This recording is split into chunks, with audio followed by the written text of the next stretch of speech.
The iron's metal plate seared into my forearm with a pain so intense that for a moment, I couldn't even scream. The smell hit me next, burning my flesh, as my sister pressed down harder, her face twisted in a smile that would haunt me for years. "Oops," Lily said flatly, finally lifting the iron after what felt like an eternity, but was probably only seconds. My hand slipped. I clutched my arm, tears streaming down my face as I stumbled backward. The burn was already blistering, an angry red rectangle perfectly shaped like the iron's plate. This wasn't a splash of hot water or a glancing touch. This was deliberate. "MOM!" I screamed, cradling my injured arm. Lily burned me with the iron. My mother rushed into the laundry room, took one look at the scene. Me sobbing, Lily holding the iron with fake concern on her face, and immediately went to comfort my sister. "Oh, sweetie, are you okay?" she cooed to Lily. "That must have been so scary for you. I'm the one who's hurt." I gasped, holding out my arm. The burn was already forming huge blisters, the skin angry and weeping. Mom glanced at my injury dismissively. "She didn't mean to spill the iron on you. Stop being so dramatic, Maya. Accidents happen." "It wasn't an accident." She held it against my arm. "Stop making your sister feel bad," Mom snapped, pulling Lily into a protective hug. "She already feels terrible, don't you, baby?" Lily buried her face in Mom's shoulder, fake tears appearing on cue. "I'm so sorry, Mommy. My hand just slipped when I was ironing. I didn't mean to hurt Maya. This was the pattern. It was always the pattern." Lily, my 16-year-old sister, 2 years younger than me, had been accidentally hurting me for years. The push down the stairs accident. The baseball bat to the knee accident. The cleaning chemicals in my shampoo bottle accident. Each time, my parents comforted her for the trauma of accidentally hurting her sister while I bled, bruised, or in this case, burned. "Let's get some ice on that," Mom said dismissively, not even looking at the wound properly. "And stop carrying on. You're upsetting Lily." Dad appeared in the doorway, surveyed the scene, and immediately concluded. "Maya's being dramatic again, I see." Lily burned me with the iron. I tried again, desperate for someone to actually look at the evidence. "Look at it. It's the exact shape of the iron. Accidents create all sorts of patterns," Dad said with the authority of someone who had no idea what he was talking about. "Remember when you claimed Lily intentionally cut your hair? It was just an accident with the scissors. While I was sleeping, she was practicing hairstyling. Stop trying to villainize your sister." I gave up. I always gave up eventually. What was the point? In the Morris family, Lily could do no wrong, and I was always the troublemaker trying to get innocent, sweet Lily in trouble. Mom's first aid consisted of running cold water over the burn for about 30 seconds, slapping some antibiotic ointment on it, and wrapping it in gauze that was probably past its expiration date. "There," she said, as if she'd performed surgery. "Good as new. Now apologize to your sister for accusing her of hurting you on purpose." I stared at her. "Apologize? I'm the one with second-degree burns. And she's the one being accused of being violent. Which is worse, Maya? A little burn that will heal, or destroying your sister's reputation." I looked at Lily, who was watching me over Mom's shoulder. When our parents couldn't see her face, she smirked and mouthed, "Say it." "I'm sorry, Lily," I said through gritted teeth. "I'm sorry I accused you of burning me on purpose." "I forgive you," Lily said sweetly. "I know you can't help being mean when you're hurt." That night, the pain kept me awake. The burn throbbed with every heartbeat, and the gauze was already soaked through with fluid from the blisters. I unwrapped it to look and immediately wished I hadn't. The burn was worse than I'd thought, deep and angry, with the iron steam holes clearly visible in the pattern. I took photos with my phone, thinking maybe someday someone would believe me. My gallery was full of such evidence, bruises, cuts, burns, all dismissed as accidents or self-inflicted for attention. By the third day, I knew something was wrong. The burn wasn't healing, it was getting worse. Red streaks were spreading up my arm, and the smell coming from under the bandage made me gag. The pain had evolved from sharp to a deep, throbbing agony that made me dizzy. "Mom," I said, finding her in the kitchen with Lily. "I think the burn is infected. It really hurts." "You always think something's wrong," she sighed without looking up from her magazine. "It's been 3 days. Stop milking it." I pulled back the bandage to show her. Even Lily looked disgusted at the sight. The burn was clearly infected, with pus oozing from several blisters and those red streaks, signs of blood poisoning, extending up my arm. That does look bad," Mom admitted reluctantly. But we can't go to the hospital. They'll ask questions. Questions about what? I asked, though I knew the answer. About how it happened.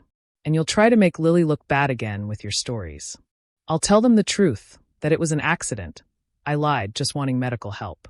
Mom considered this. Fine.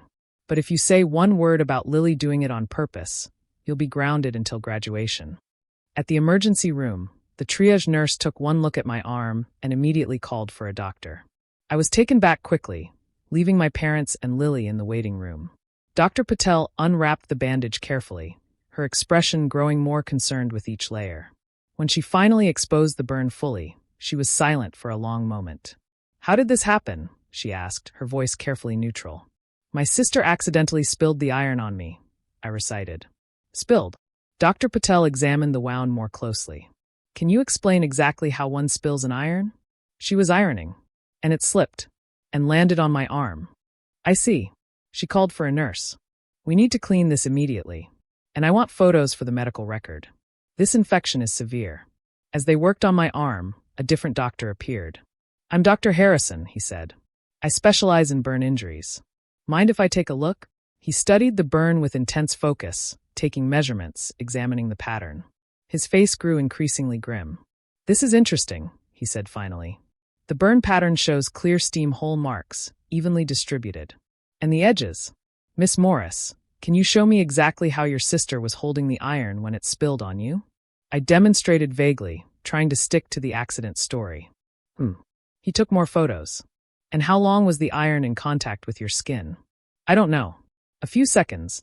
These burns indicate contact for at least 4 to 5 seconds. That's a long time for an accidental spill. And the pattern." He called another colleague over. "Dr. Williams, what do you make of this?" Dr. Williams, introduced as a burn pattern specialist, examined my arm with a magnifying glass. "The uniformity of depth, the clear demarcation, the steam hole pattern. This is a contact burn, not a spill. The iron was pressed deliberately against the skin." My heart raced. Maybe I remembered wrong.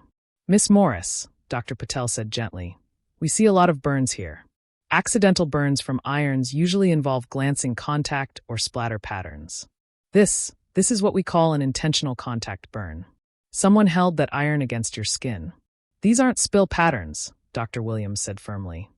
"In 20 years of burn analysis, I've never seen an accidental iron burn with this level of uniformity and depth. Someone pressed this iron against your arm and held it there." The room suddenly felt very small. My parents are outside. They'll be angry if Your parents can wait," Dr. Harrison said. "Right now, we need to treat this infection and document these injuries properly. Nurse, please ask security to stand by and contact social services." "No." I panicked. "Please, I'm 18. I don't need social services. And my sister, she's only 16. She didn't mean." "Did your sister do this?" Dr. Patel asked directly. I looked at my arm, at the perfect iron-shaped burn, at the infection spreading because my parents cared more about Lily's reputation than my health. I thought about all the other accidents, all the other injuries, all the times I'd protected Lily while she smirked behind our parents' backs. "Yes," I whispered. She pressed the iron against my arm on purpose. And my parents knew. They always know. They just don't care. The truth came pouring out. Years of abuse disguised as accidents.